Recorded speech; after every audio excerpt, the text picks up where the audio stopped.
যদি ঠিকমতো মিথুন রাশির জাতক জাতিকা এই মাসে যদি খুব প্ল্যান করে চলে, তাহলে কিন্তু খুব ভালো জায়গা, রোজগারের জায়গা কিন্তু ভালো জায়গা আসছে, হ্যাঁ পৌঁছতে পারবে।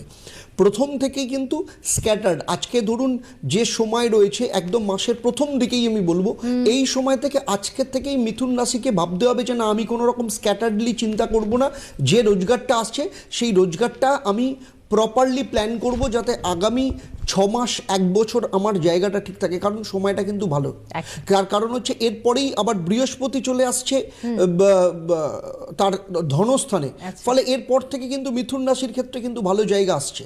তো সুতরাং মিথুন রাশিকে আজকে থেকে মিথুন রাশিকে কিন্তু খুব ভালো জায়গা করতে হবে। আর কর্কট রাশি খুব ভালো, কর্কট রাশির ক্ষেত্রে কিন্তু খুব ভালো যাবে, আপনার হাসি দেখে বোঝা যাচ্ছে। কর্কট রাশির ক্ষেত্রে খুব ভালো যাবে।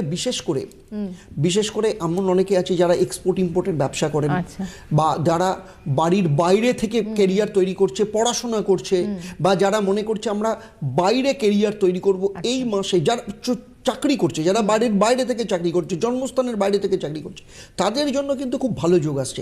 শুধু তাই নয়, এক্সট্রা ইনকামের রাস্তা কিন্তু খুলে যাবে এই সময়। মানে এই সময়টা ঝাঁপিয়ে পড়া উচিত, ঝাঁপিয়ে পড়া উচিত একদম। আর হচ্ছে কন্যা রাশি।